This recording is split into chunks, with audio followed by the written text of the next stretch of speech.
Hello, everybody.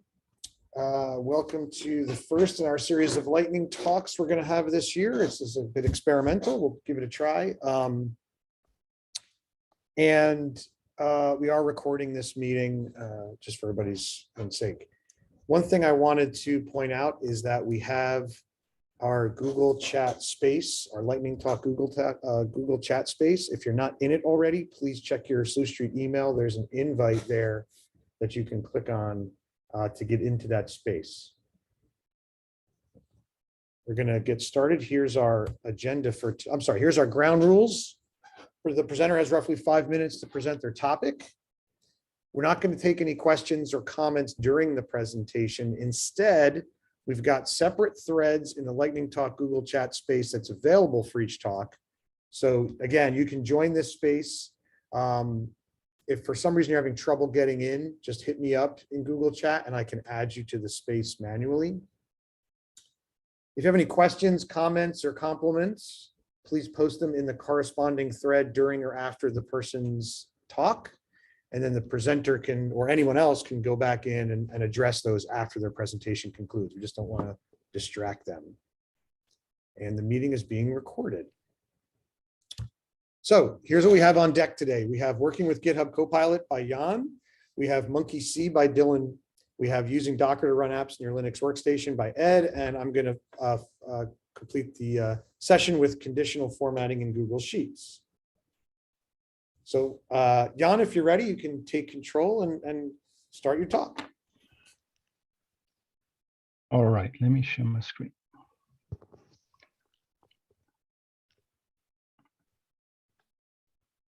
Okay.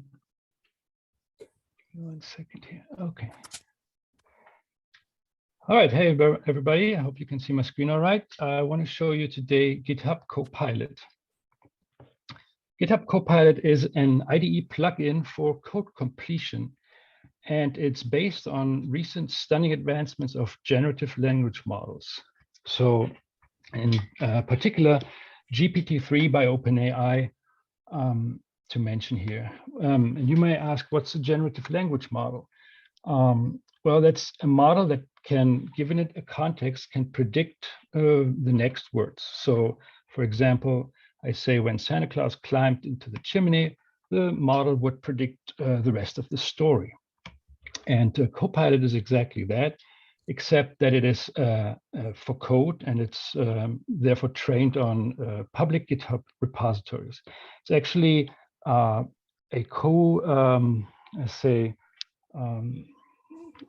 it's done by Microsoft and OpenAI together. This is why they have access to all that. So let's see what we can do with GitHub CoPilot. I'm starting here. Similar to the text example, I'm going to give some coding context here to the model and say, I want to work with Python on CSV files, and I want to get the header for the CSV file. And the model then, GitHub CoPilot then predicts or proposes this following code completion here, which is code to read the header of a CSV file. I can accept this by pressing my tab key, and by looking at it, working with CSV files, just splitting on a comma is not going to be enough. We can do better than that. So we can use actually in Python the CSV model for that. And let's try that again and see what CoPilot does with that. So, oops, my screen is locked for some reason. Sorry, give me a second here. Okay, so now the proposal was this, which looks much better. It now uses the CSV library actually to read the header of the CSV file. Let's do another thing here. Get data from CSV files. Actually, pretty much what I wanted to type. So now it produces a method to get the data from the CSV file. And the last thing that I want to do is sum the first column of the CSV file. of CSV file. And now, if you look at that, it actually uses the method that I previously defined here to return me the sum of the first column in the CSV file, which is great. I have a little bit more complex example here. It's a data manager. We have data provider. Data providers can be online or not online, whatever that means, and a data processor that knows how to get online data and offline data. What I want to do is I want to write a method that is more generic than get online and get offline data. I want to write a method that's called get data, and I didn't actually write anything. CoPilot actually guessed that for me, and it also suggests me implementation for that. This is exactly what I wanted to implement, which is pretty cool. Another thing is the other day we have I needed to write a query for a table that we have, a database table that has the column names field 1, field 2, field 3 until field 50. So what I usually excuse me do is something like this: copy it and copy it and copy it, and then I go in here and say field 2, field 3, right? Field 4. Sounds familiar, right? But with CoPilot, I just do this. Oops, sorry. Enter. Whoop, it suggests field 2, field 3. I need a comma here. Field 4, field 5, field 6. So CoPilot suggests that for me. And last but not least, if you feel a little bit lonely during these times when working from home, you can actually chat with CoPilot and just say hi there. CoPilot response. Oops, hi there. I say me. Let's chat with CoPilot. Do you play? Yes. What game? Tic-tac-toe. You want to play tic-tac-toe? Yes. Okay. Okay, whatever, and so on and so forth. I guess my time is up, but that's pretty much it. That's a conclusion. Thanks, John. That's awesome. Thank you. All right, Dylan, why don't you take over? Monkey C.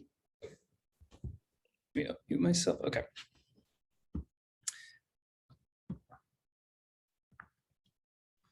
Okay, so I'm going to be talking about Monkey C today. What is Monkey C? Monkey C is an OO programming language used to build applications for Garmin wearable devices. So it's like your running watches, hiking watches. I think they even have biking computers. It's basically the programming language you would use to build applications for that. When we look at some code snippets, it's inspired by Java, PHP, Ruby, and Python. But when I look at it, it kind of more so looks like just JavaScript. Like Java, the code is compiled into bytecode, and then it's read by the virtual machine that's on each one of the watches. And the whole main point that Garmin came out with this and made it not open source, but open to the public to use, and they documented it very well, or not so well, but they have documentation for it so that you can learn it, is just so that they can get kind of people interested in developing apps for their Garmin ecosystem. So I have a few examples here. It looks like you can have touchless payments. You can have some text messaging apps. And then also if the heart rate monitor on your watch isn't good enough, or if the information being displayed isn't good enough, you could create something better with that. So we're going to go over kind of the core features of what you can do using Monkey C. The main thing, I think, is the background jobs. So what these basically are, it's a background job, but they have it set up so that they're event listeners. So you can have an event listener for activity completed, a goal reached, a phone app message. So if you get a phone app message from anywhere, not just like a text message, but if you get like a Slack message, you can check that out and you can see who's slacking you, or you can store it in different ways. I'm not too sure why you would need that for your watch, but it's just cool that you can. They also have some temporal event listeners. Right now, the minimum is 5 minutes. So you can only really ping this background job every 5 minutes. But if you wanted to kind of track where you're going every day, you could have a background job that every 5 minutes it grabs your GPS location and it stores it in some way. One of the cooler things that are the things that I've been messing around with recently is using HTTPS requests. And so I set up a Rails app to handle this HTTPS request. And you can see here in the code snippet, we'll look at it later, that's exactly what it's doing. It's just sending a post method to a endpoint there. The way that it kind of works is it goes through something called Bluetooth Low Energy. And so you do have to have a phone connected via Bluetooth to actually access these requests. We can also collect sensor data from the wearable device. Depending on what device you're using and you're developing for, there's different sensors there. For example, mine has heart rate, location, and I think you can also get like your VO2 max, which is kind of like how much air you can intake while you're working out.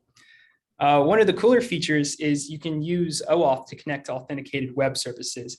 So I think theoretically, we could create an app here at Solution Street to create a widget that you just click on it and it submits your timesheets on time. The main point of what you can do is you can develop widgets, watch faces, or full-on applications.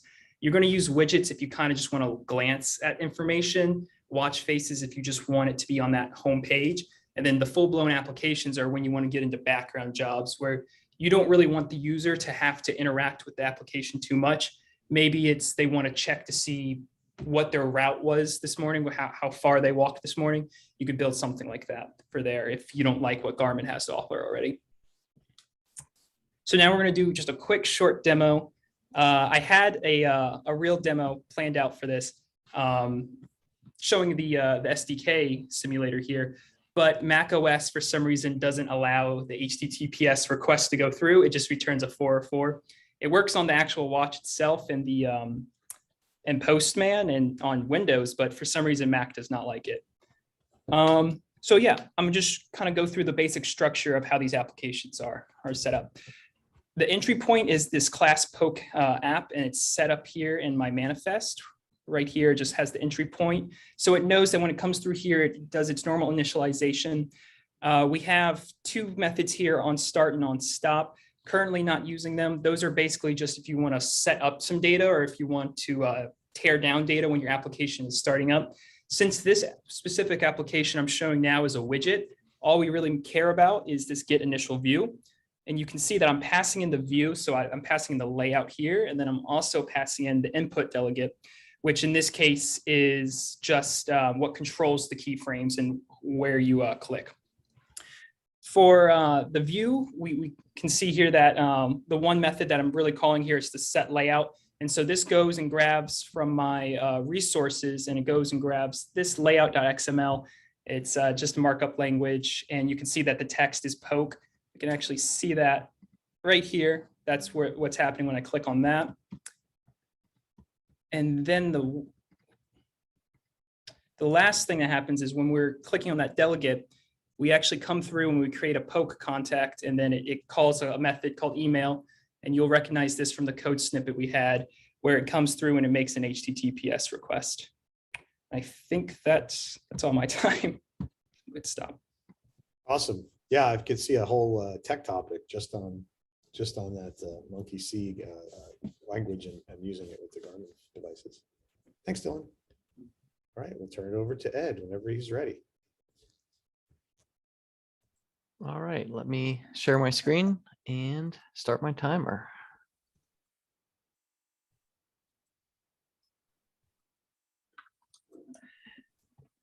Okay, my name is Ed, and I'm going to talk to you about running programs with Docker on your Linux workstation.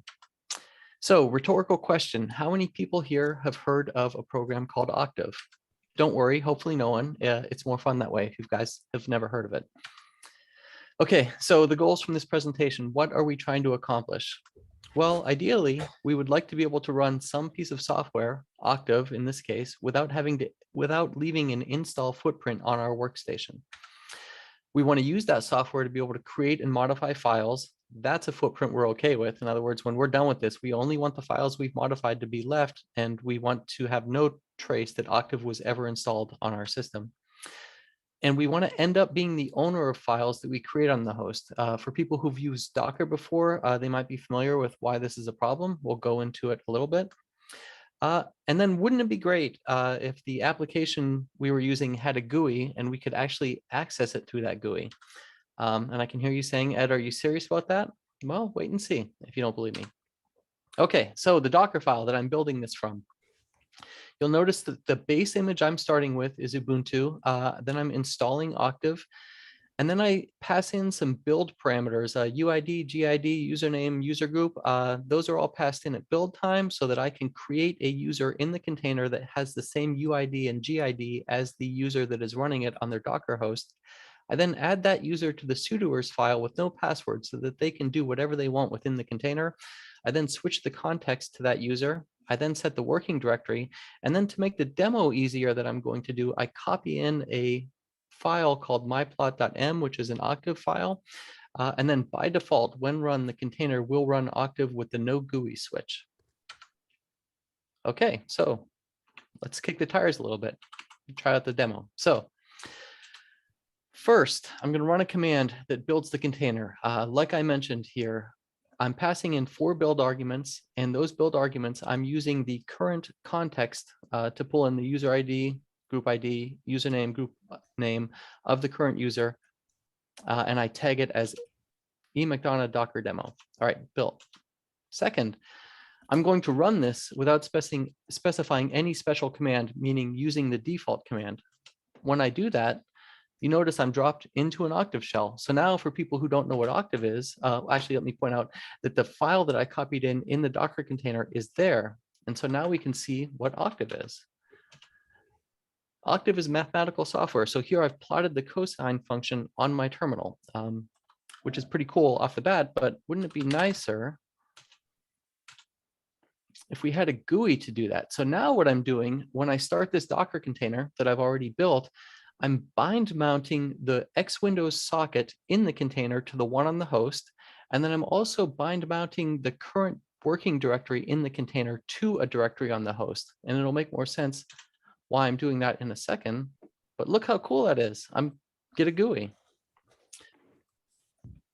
So the bind mounting of the X socket is what allowed me to open this window. The bind mounting of the local directory of the container is what is allowing me to view files that are actually on the host, not in the container. So if I modify these, I modify them on the host and not in the container. So now I've created a more sophisticated plot that I can come and run, and it opens up in its own window. Again, this is all running within the container. So the final thing I wanted to show is people who are familiar with Linux and Unix are familiar with something called the Shebang Line. So that plot that I just opened, this was the actual source code for the plot. You don't have to worry about anything other than the first line. This is all Octave code, which is actually a clone of MATLAB code. But up here, you'll notice I've created a Shebang line, but people who are familiar with Shebang lines will notice that, oh, Ed, you're not running Octave, you're running octave.sh. What is that? Well, I've created a wrapper around Octave that does all the Docker work for you of starting up the container. So what is the benefit of doing this? Well, it means that a file in Linux that has a Shebang line can be run from the command line. So now if I want to plot that file, I can write scripts to do it without having to open up the MATLAB IDE. I can just run it directly and I get popped up a nice plot right from the container. And we got 10 seconds left, so I'm going to use it. So why Linux, not Mac? Well, Docker on Mac is virtualized. Bind mounts to the host OS X file system have to traverse a VM layer, which is Linux. No idea how this happens, probably NFS or something like that, but it's painfully slow. So bind mounts on bind mounts on Mac from Docker kind of stink. So why Linux and not Windows plus WSL? Well, I'm not sure. I haven't tried it yet. I think WSL is native, i.e. not emulated Linux, and this could mean that bind mounts work really well on Windows, and that's my time. Thanks, Ed. Appreciate it. That was great. Okay, so I'm the last one up here, so let me share my screen. Okay, no fancy slides for me. Basically, I'm going to talk a little bit about Google Sheets conditional formatting. And what I've got here is I've got a sample Google Sheet. It's got a header line, and I just got some dummy data of a student with their major, some extracurricular activity, and some test scores. What conditional formatting allows you to do is basically all you could think of in terms of formatting a cell. So the font style, the colors associated with the cell, based on rules that you can set up. So this can be a very useful feature if you're trying to make a point about some data, if you're trying to get a better handle on your data, what it looks like, or try to find trends, things like that. There's a lot of canned formulas that you can use, or you have the ability to always specify a custom formula. And you can apply these to individual cells, to a range of cells, or you can even quickly create a color scale. Maybe you could think of it like a heat map of a bunch of cells, and I'll go into some of those details. So let's just start with something simple. And what I'm going to do is I'm going to select this test 3 cell for Alexandra, and I'll go and show you can get to this from the format menu, conditional formatting. And what I can do over on the right-hand side is set up a single color format. Again, it's going to apply to that F2 formula. And you can see there's a lot of canned formulas you can use. So to pick something simple, let's say the score is less than or equal to 90. We will give it a style of in the yellow. Boom, got that done, styles it. If I change the data, give her a 95, the formatting's gone. Now, you can have multiple formulas. So I can add another rule, multiple rules. And I can say is less than or equal to, let's say a failing grade is 70. Let's give her red. Say done. So now if I come in here, if I say 88, it's yellow. 68. Oh, it's still yellow. Well, why? Only one rule can be applied at a time. So it basically starts in priority order and goes down. Well, obviously 68 is less than 90, so you're getting that yellow. All I have to do is switch this up. Now it's 68 would be red, 78 would be yellow. So how would I apply this to an entire range? Let's pick everything here. Let's open it back up again. Let's add a rule. And we'll say greater than or equal to. Now, you can easily see who got a good grade on the various tests. Okay. Now, let's do a custom formula. So I'm going to back out my conditional formatting here. And it's usually a good idea to write your formula that you're looking to apply in a free or empty cell. So let's take the average. And I believe it already knew, right? We're going to say D2 to F2. And let's fill it down. Now, what we want to make sure is the person get over a certain score. It's greater than, I could be wrong. I don't like my formula sugar.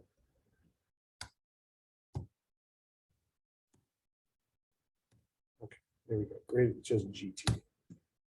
False. So now I have a formula that I can apply in my conditional formatting. Let's take this formula. Let's select. So what are we going to go down to? The custom formula is. We're going to paste it in. What we're going to see is something weird going on where it's applying the formula to each individual cell. So what we really want to do is we want to lock. Let's apply it here. We want to lock these rows. So let's show a custom formula based on locking. So let's get rid of this. Actually, we'll just Command Z to get rid of this guy. Okay.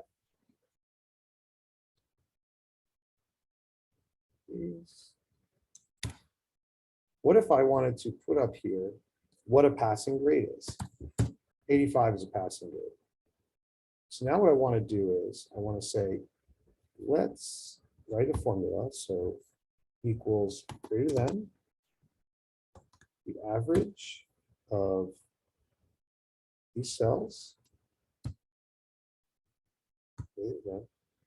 So I need to lock this. And now I get false. So we can auto fill it down and we'll see. So let's do our conditional formatting again. So let's just take it based on these cells. And what I'll do is grab this here, kind of range.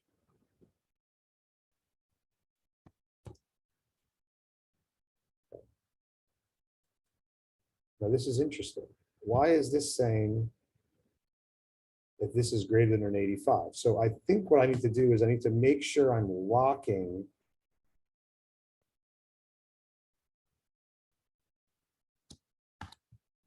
my columns. So actually, I need to highlight everything.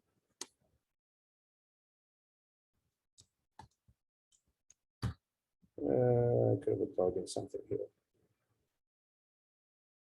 Okay. One of the difficult things, and you're kind of starting to see it, is if I click here, F2 to F31. Yeah. Okay, not sure. Demo issues. But you can see, why is this greater than average of D29 to F29? Oh, I'm sorry. I was looking at the wrong thing. The average is above 90. My bad. The average is above 90, above 85 even here, just because I got a 69 on the last test. So that's my bad. Okay. Last thing I'm going to show you. What if I put this on another tab? So let's get rid of this here and let's go to our ref data tab. We have a minimum score of 75. So you would think you could just say equals greater than average, these three, comma, go to this sheet, click on this, close it, you get an NA, okay? So what did I do? Ref data. My bad, close my print here. True. And I could simply take this formula and apply it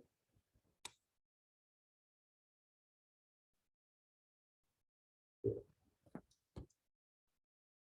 Right? It doesn't like that. So here's the problem.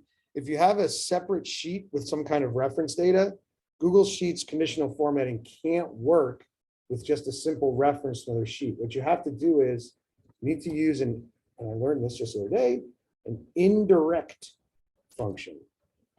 So you put an indirect here. What that is doing is saying, go to another sheet to get this data.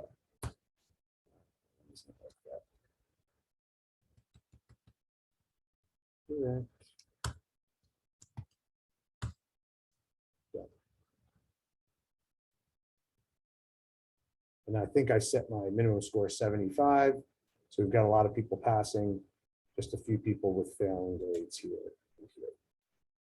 So you got to play around a little bit for the conditional formatting. You want to highlight everything. There's really no equivalent of fill down or fill for conditional formatting.